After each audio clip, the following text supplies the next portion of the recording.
मैं ताजों के लिए समर्पण वंदन गीत नहीं गाता, दरबारों के लिए कभी अभिनंदन गीत नहीं गाता। गौन भले हो जाऊं लेकिन मौन नहीं हो सकता मैं, पुत्र मोह में शस्त्र त्याग कर द्रोण नहीं हो सकता मैं, पुत्र मोह में शस्त्र त्याग। और काम करते करते गलती मुझसे ये हो गई कि वो उस आंदोलन का हिस्सा थे जो पिछली सरकार को हटाना चाहते थे, नई लाना चाहते थे। देखते देखते अनजाने में भी वो हिस्सा हो गया। तो जिनको हटाना था वो हट गए, जिनको लाना था वो आ गए। अब क्या करें? विश्वविद्यालय से रिटायर हो गए, काम और कोई बचा नहीं। तो मैंने एक ऐसी कविता लिखी है साहब, मैं अनुरोध करके एक कविता सुनाना चाहता हूं। एक शब्द मोदी जी के समर्थन में नहीं है और एक भी शब्द मोदी जी के खिलाफ नहीं है, एक भी शब्द। क्या बात है। आपको कैसा लगता है मैं नहीं जानता, लेकिन मैं आज भी एक वक्तव्य देता हूं जो राजनीति का माना जा सकता है। मोदी से भूल हो सकती है, मोदी से गलतियां हो सकती हैं, लेकिन इस देश को प्यार करने की उसकी निष्ठा पर मुझे कोई शक कभी हुआ ही नहीं। मैं करता ही नहीं। और सब कुछ अलग तो है। 65 सालों में नेताओं ने नोट बांटे वोट ली, नोट बांटे वोट ली, नोट बांटे वोट ली। पहला नेता है जिसने नोट छीने और वोट ली, छीन छीन के। तो सब कुछ तो होगा अलग। एक कविता सुनिए, तारीफ नहीं है, विरोध नहीं है, और कविता में हरिओम पवार जिंदा है। बस आप मन से स्वागत दत्तू, स्वागत। आपकी फरमाइश भी पूरी करूंगा अगले साल। देखो भैया, मैं जाट हूं, बेवकूफ नहीं हूं। बहुत अच्छा सबने सुना, सबने बहुत अच्छा पढ़ा। मेरे छोटे भाई बहनों ने बहुत अच्छा पढ़ा। और चिराग ने संचालन में बहुत मेहनत की और अपने कविता के पाठ के समय को वापस ले लिया, इसलिए कि मैं थोड़ा ज़्यादा पढ़ सकूं। बढ़िया है ना? ये सोच रहा है जब पैसे इसने लिए तो मैं क्यों पढ़ूं। मैं जानता हूं, मैं भाई इसको जितना सॉफ्ट कर सको। माइक बहुत बढ़िया है ये, लेकिन कोई तकनीकी खराबी इसमें है क्या है मुझे नहीं पता। मेरा कोई गला कभी दुखता नहीं है, लेकिन आज दुख रहा है। और हर कवि ने शिकायत की नहीं, वो तकनीकी उसने पता नहीं, या तो कोई जो आदमी जो मेन एक्सपर्ट है वो है नहीं यहाँ।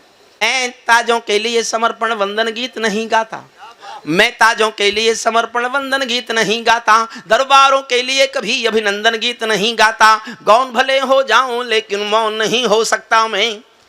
एक पंक्ति पर टंगी है मेरी पूरी कविता की आत्मा।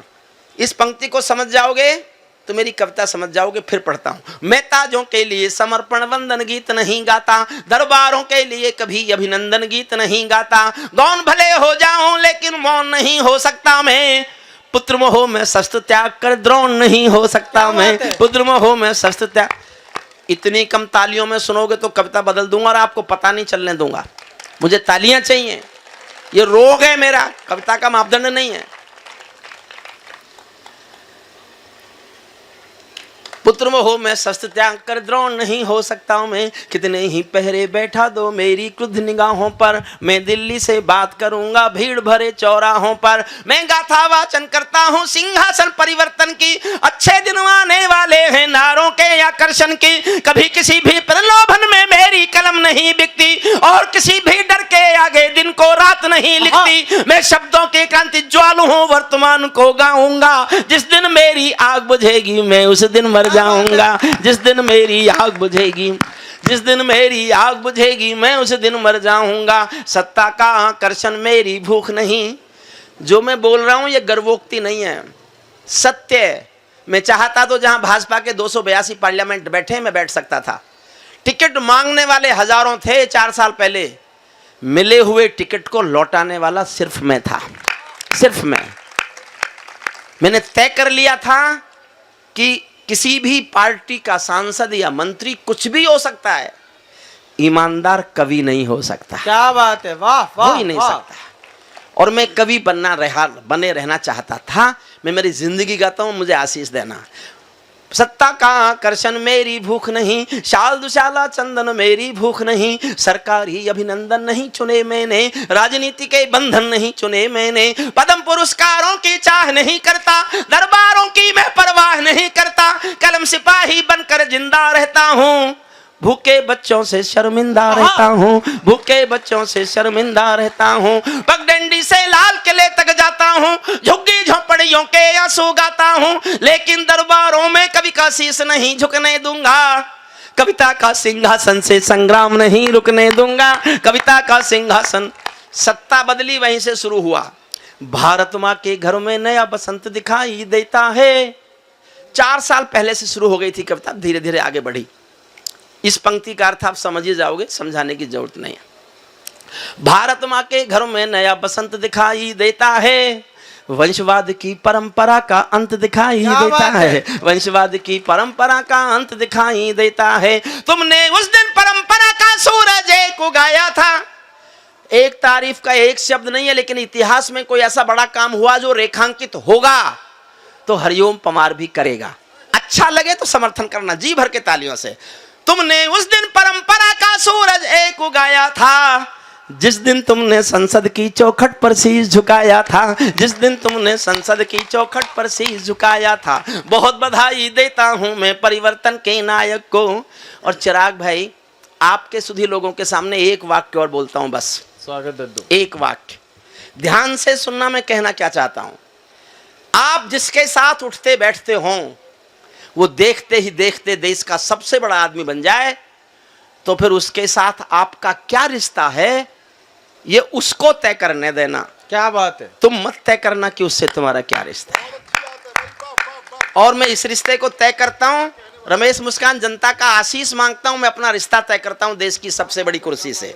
बहुत बधाई दी है मैंने परिवर्तन के नायक को, बहुत बधाई दी है मैंने परिवर्तन के नायक को, लेकिन कैसे मर जाने दूंगा आंसू के गायक को। आप विजय के जननायक हो, मैं पीड़ा का गायक हूँ। आप राजपथ के नायक हो, मैं जनपथ का नायक हूँ। आप राजपथ के नायक हो, मैं जनपथ का नायक हूँ। निर्वाचन ने सौंपा है सम्मान तुम्हारे हाथों में, लोकतंत्र की संसद का मान तुम्हारे हाथों में, संविधान के पालन का अरमान तुम्हारे हाथों में, तिलक गोखले गांधी का वरदान तुम्हारे हाथों में, अमर तिरंगे की सौंपी है शान तुम्हारे हाथों में, सौंप दिया है पूरा हिंदुस्तान तुम्हारे हाथों में।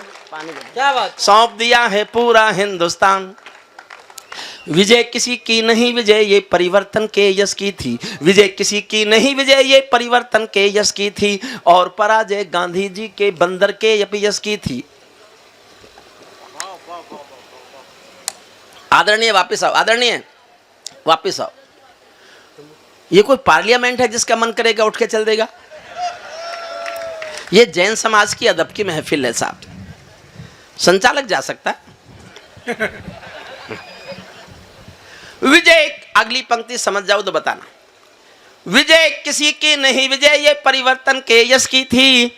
और पराजय गांधी जी के बंदर के अपयश की थी। और पराजय गांधी जी के बंदर के अपयश की थी। 10 सालों तक बैसाखी से तारे टूटे मौन रहे, घोटालों पर घोटालों के अनबम फूटे मौन रहे, हर घटना दुर्घटना पर मौनी बाबा हो जाते थे, हनुमान चालीसा सीने पर रखकर सो जाते थे, हनुमान चालीसा सीने पर रखकर सो जाते थे। जिस ईमानदार के घर में कौल दलाली पलती हो, उस दब्बू ईमानदार के पाप नहीं छिपने दूंगा, कविता का सिंहासन से संग्राम नहीं। दूसरा छंद देखना। आज आपके रथ के सारे घोड़े हिम्मत वाले हैं, कुछ साधु सन्यासी ज्यादा ही हिम्मत वाले हैं। आज आपके रथ के सारे घोड़े हिम्मत वाले हैं, गायत्री के गंगा माँ के गैया के रखवाले हैं, लेकिन ये भड़कीले भाषण जो जहरीले नारे हैं, होंगे आप सब भाजपाई। आपके खिलाफ बोल रहा हूं और आपको मजबूर कर रहा हूं कि आप तालियां उठाएंगे अगर ईमानदार श्रोता हैं तो। आज आपके रथ के सारे घोड़े हिम्मत वाले हैं, गायत्री के गंगा माँ के गैया के रखवाले हैं, लेकिन ये भड़कीले भाषण जो जहरीले नारे हैं, ये मोदी सिंहासन के हमदर्द नहीं हत्यारे हैं, ये मोदी सिंहासन के हमदर्द नहीं हत्यारे हैं। सिंहासन का हिस्सा बांटो तुम उसको चाहो जिसको।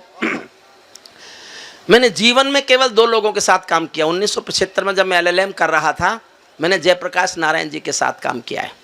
मैं जेपी आंदोलन की कोख से पैदा हुआ कवि हूं। मैंने 1975 में मीसा भोगा है जेपी के साथ काम करने के लिए, लेकिन मैं राजनीति में नहीं गया। मुझे नहीं आती। फिर मैंने एक साधु के साथ काम किया, आज भी करता हूँ। मुझे लगता है वो देश में मन प्राण से गरीब आदमी को स्वस्थ बनाने का एक बड़ा अभियान चला रहा है। अगर उसने देश को योग सिखा दिया तो चला ले खुद उद्योग, क्या फर्क पड़ता है। देश को तो योग सिखाने की कोशिश की। मैं उनके साथ हूँ, बोलता हूँ और मैं देखना चाहता हूँ, आप साथ दें तो दें, अच्छा लगेगा, नहीं भी देंगे तो मैं जो सोच लेता हूँ मैं अपनी सोच ही करता हूँ। सिंहासन का हिस्सा बांटो तुम उसको चाहो जिसको, भूल न जाना रामदेव के स्वाभिमान की कोशिश को, जिसके अंदर संघर्षों का एक पुरोधा बैठा है, जिसके अंदर युग परिवर्तन का एक योद्धा बैठा है, जिसने काले धन पर घर घर जाकर अलग जगाया था, बाबा ने परिवर्तन का मौसम अनुकूल बनाया था, बाबा ने कथनी करनी का भेद मिटा कर दिखा दिया, वंशवाद को राजमहल से दूर बिठा कर दिखा दिया, वंशवाद को राजमहल से दूर। और दो पंक्तियां पढ़ता हूं साहब। ये मेरे छोटे भाई मानते हैं कि हिंदुस्तान में कब सम्मेलनों में तालियों का ऊंचा पहाड़ खड़ा करने की परंपरा जिन कवियों ने शुरू की, उनमें एक मैं भी हूं, आज भी हूं। मैं ये एहसास जी के जाना चाहता हूं समाज के बीच, भोलानाथ नगर के जैन क्लब के बीच, कि मैं आज भी तालियों का पहाड़ खड़ा कर सकता हूं। 2 लाइन पढ़ूंगा, सुनिए। दिल करे तो एक बार मुझे तालियों का पहाड़ दिखाना, ये मेरी ईगो संतुष्ट होगी कि मैं आज भी कमजोर नहीं हुआ हूं, मैं आज भी कर सकता हूं तालियों का पहाड़ खड़ा। 2 लाइन पढ़ूंगा और मन करे तो मुझे पुरस्कार देना, एक तालियों का पहाड़ दिखाना मुझे, मन से भी निवेदन करूंगा। बाबा ने कथनी करनी का भेद मिटा कर दिखा दिया, वंशवाद को राजमहल से दूर बिठा कर दिखा दिया, स्वामी जी ने पतंजलि को पुनः जिलाकर दिखा दिया, पेट हिलाने वाले ने सरकार हिलाकर दिखा दिया, पेट हिलाने पेट हिलाने वाले ने सरकार हिला कर दिखा दिया। जब जब कोई शहंशाह भी टकरा गया फकीरों से, शिकवा करता हुआ मिला है अपनी भाग्य लकीरों से। जब चाणक्य शिखा खुलती है नंदवंश कट जाता है, मैं चंद्र वरदाई कुल का धर्म नहीं बिकने दूंगा, कविता का सिंहासन से। अब हरिओम पवार बोलता है, हिंदुस्तान का कवि बोलता है, सुनना मेरा साहस देखना। हमने कई व्यथा भोगी हैं जनादेश नाकामी की, ये परिवर्तन चढ़ ना जाए भेंट कहीं बदनामी की। जिंदा कौमें कभी झूठ की जय जयकार नहीं करती, भीगी पलकें सिंहासन वालों को प्यार नहीं करती। व्यापारी की पीड़ा को जो भी दरबार नहीं सुनता, उसका भाषण लाल किला भी बारंबार नहीं सुनता, उसका भाषण लाल किला भी बारंबार नहीं सुनता। इस सवाल का उत्तर क्या है, मैं किसको समझाऊं क्या, मेरी समझ नहीं आया तो जनता को बतलाऊं क्या। सत्ताधीशों के अधरों पर पहरा क्यों हो जाता है, कभी कभी सिंहासन गूंगा बहरा क्यों हो जाता है, कभी कभी सिंहासन गूंगा बहरा। और मैं कहां तक जा सकता हूं कविता में, मैं कविता में जाऊंगा, आप मेरा हौसला बढ़ाने में जाना। कभी कभी सिंहासन गूंगा बहरा क्यों हो जाता है, सत्ताधीशों के अधरों पर पहरा क्यों हो जाता है। मैं चारण हूं चौराहों पर आंख लाल कर पूछूंगा, मैं चारण हूं चौराहों पर आंख लाल कर पूछूंगा, सिंहासन के गिरेबान में हाथ डाल कर पूछूंगा। जो भूखों के लिए किए हो काम बता दो मोदी जी, काले धन के गद्दारों के नाम बता दो मोदी जी, काले धन के गद्दारों के नाम बता दो मोदी जी। मेरी चीखें संसद की दीवारों से टकराएंगी, मैं जनता की मांगों की आवाज नहीं घुटने दूंगा। कविता का अंतिम छंद सुन लो साहब, बहुत मन से आपने सुना, बहुत बहुत सैल्यूट जैन समाज को। अंतिम छंद जिसके लिए मैंने ये कविता लिखी है, ये सौगंध तुम्हारी है मैं देश नहीं बिकने दूंगा। ये अंतिम छंद लिखने के लिए मैंने कविता सुनाई आपको, मुझे ये सुनाना था जो मैं सुनाने जा रहा हूं। ये सौगंध तुम्हारी है मैं, ए भैया भाई साहब, ए भाई साहब 2 मिनट, बस 2 मिनट प्लीज प्लीज। ये सौगंध तुम्हारी है मैं देश नहीं बिकने दूंगा, देश नहीं मिटने दूंगा, मैं देश नहीं झुकने दूंगा। है मेरा विश्वास कभी सौगंध नहीं तोड़ोगे तुम, भारत माँ की सेवा का अनुबंध नहीं छोड़ोगे तुम। ऐसा कुछ कर जाओ पूरा देश देखता रह जाए, देश नहीं भूमंडल का परिवेश देखता रह जाए। ऐसा कुछ कर जाओ।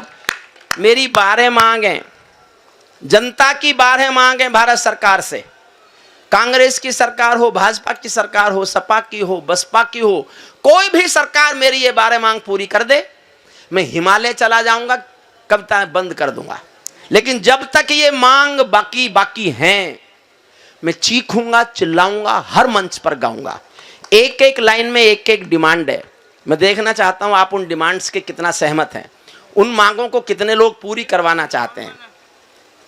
एक एक लाइन, एक एक मांग सुनिए। ऐसा कुछ कर जाओ पूरा देश देखता, क्या हुआ? ऐसा कुछ कर जाओ पूरा देश देखता रह जाए, देश नहीं भूमंडल का परवेश देख। जुड़ना मुझसे, पहली मांग उठा रहा हूं। संसद को गुंडों से, दागी चेहरों से खाली कर दो। वाह, इतनी तालियों से नहीं होगी, और उठाओ तो होगी। संसद को गुंडों से, दागी चेहरों से खाली कर दो। भूखे मरते हुए किसानों के घर खुशहाली भर दो। भूखे मरते हुए किसानों के किसान केवल अपनी बात कहने आना चाहता है। आपकी दिल्ली गंदी ना हो जाए इसलिए उनको रोक दिया, आपने आने नहीं दिया। आप आने भी नहीं देंगे उनको, अपनी बात तो कहने दो। अजीब ऐसे ही है। और उस दिन, जिस दिन उस आदमी का जन्म हुआ जिसने नारा दिया जय जवान जय किसान, उस दिन आपने जवानों से किसानों को बंटवा दिया।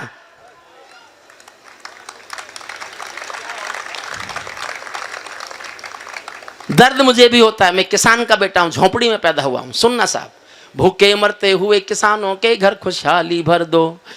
कश्मीर में भारत मां की जयकारों के स्वर दे दो। वाह, मोदी जी लाए जापान का प्रधानमंत्री, चीन का राष्ट्रपति, इजराइल का प्रधानमंत्री, तीनों को अहमदाबाद ले गए अपने घर, वहां जाकर रोड शो किया। मोदी जी, ये देश आपको जम्मू कश्मीर के श्रीनगर के लाल चौक पर रोड शो करते हुए देखना चाहता है। रोड शो करते हुए देखना चाहता है।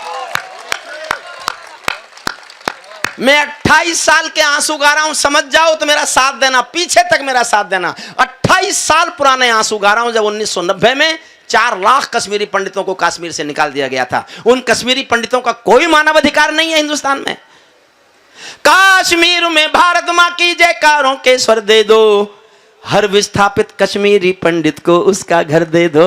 हर विस्थापित कश्मीरी पंडित को उसका घर दे दो। खेलों को नेताओं से पूंजीपतियों से मुक्त करो। खेलों को नेताओं से पूंजीपतियों से मुक्त करो। माँ बहनों बेटी का जीना स्वाभिमान से युक्त करो। झोपड़ियों को मत सिखलाओ तौर तरीका जीने का। उन्हें मैसर कर दो केवल अच्छा पानी पीने का। उन्हें मैसर कर दो केवल अच्छा पानी पीने का। नंगे बदन लिए फिरते हैं ख्वाहिश एक लंगोटी की। खाली पेट लिए बैठे हैं उम्मीदें 2 रोटी की। कहीं भूख से कोई बच्चा मर ना जाए, याद रहे 10 करोड़ भूखी पीढ़ी की याद तुम्हें फरियाद रहे। तुम चाहो तो भारत के घर घर को देवालय दे दो, लेकिन सबसे पहले झोंपड़ियों को शौचालय दे दो। लेकिन सबसे पहले झोंपड़ियों को शौचालय दे दो। ऐसा कुछ कर जाओ पूरा देश देखता रह जाए, देश नहीं भूमंडल का